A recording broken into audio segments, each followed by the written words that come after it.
Welcome to another deep dive. We're excited you're here with us, ready to, well, dive deep into the stuff you've sent our way today. Looks like we're all about the Primal Hunter 11, a lit RPG adventure.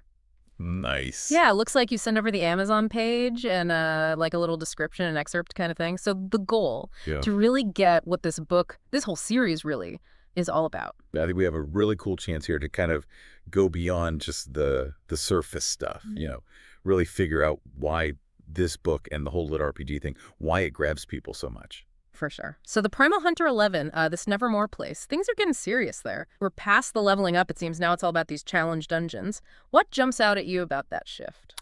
Well, what hits me right away is how these challenge dungeons are like directly tied to the Nevermore leaderboards.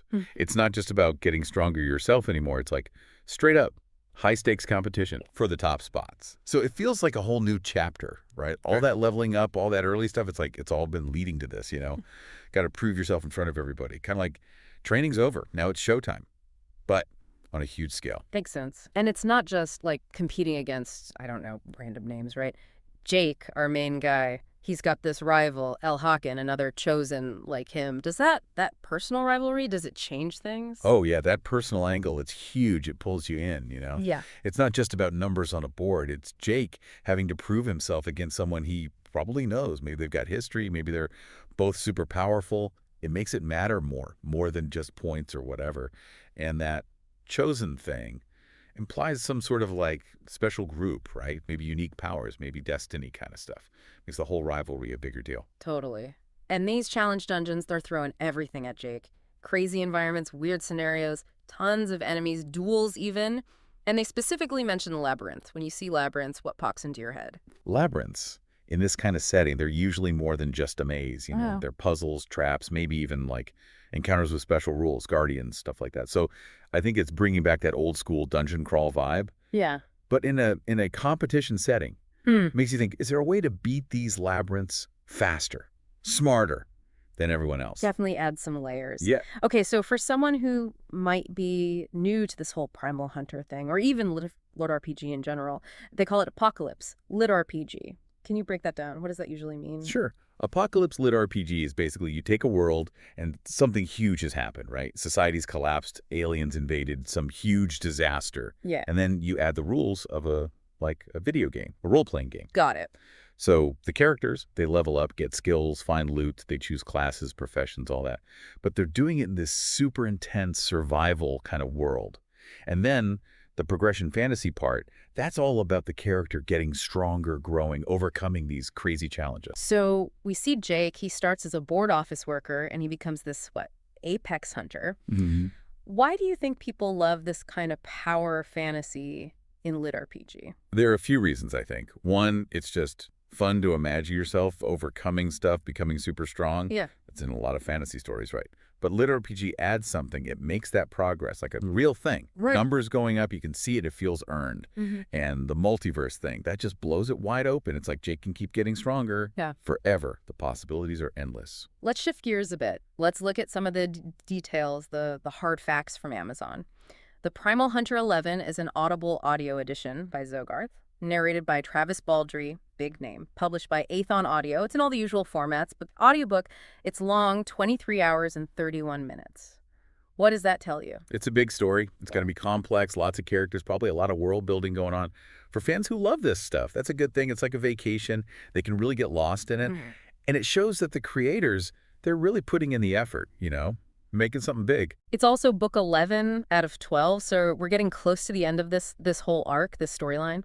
And it's doing really well. It's high up on the Amazon bestsellers list for Audible books and originals and action, adventure, fantasy. What is that popularity? What does it say about the series? Well, it being that high up means it's consistently popular, right? People are buying it, enjoying it, coming back for more.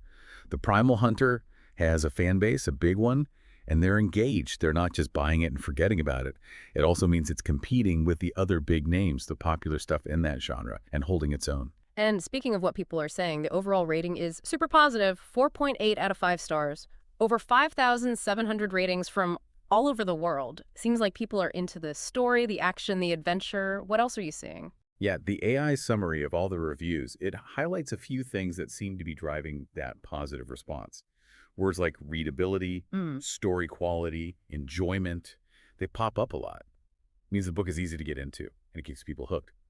Series quality, being mentioned often, tells us that longtime fans, they think this book is as good as the others. It's living up to the standard. Yeah. Some people are saying stuff like very great dungeon crawl and that the trials, the challenges Jake goes through, they're captivating. People seem to like that there's a good balance between the fighting and the story, which as we talked about is a big deal in lit RPG.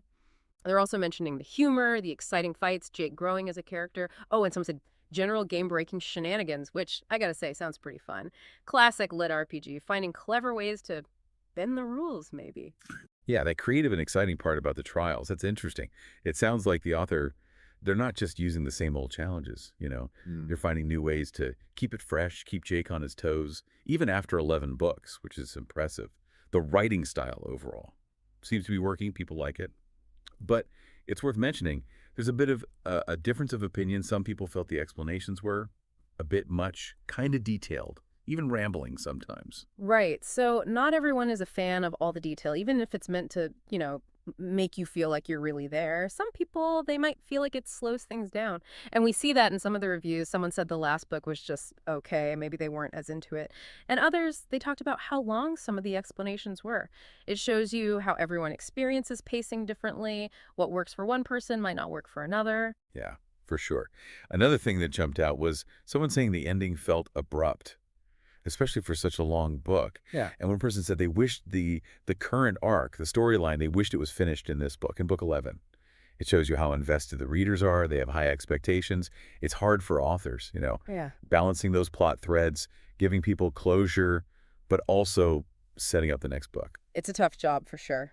But overall, all those common themes, readability, the story being good, people enjoying it, the series staying strong, it paints a good picture, right? People like this book. And for you, our listener, Yeah. you're all about getting the info quickly, but thoroughly right. Hmm. Wanting those aha moments, but not wanting to be overwhelmed.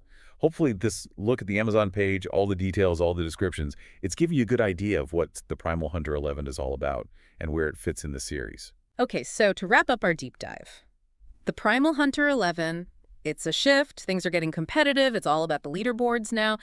And these challenge dungeons, they're a big deal.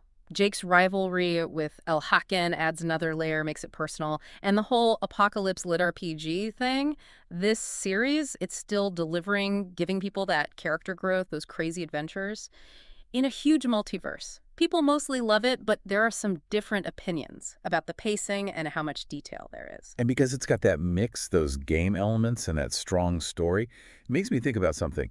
In LitRPG, where you can see the character getting stronger, leveling up, all that, does that change how connected you feel to the character, Mm, to their journey? Does it make the story more real, more immersive? that's something to think about. It's a question worth exploring. It's about how the rules of the game and the story itself, how they work together. Great stuff. We'll see you next time for another deep dive. See you then. Bye. Bye.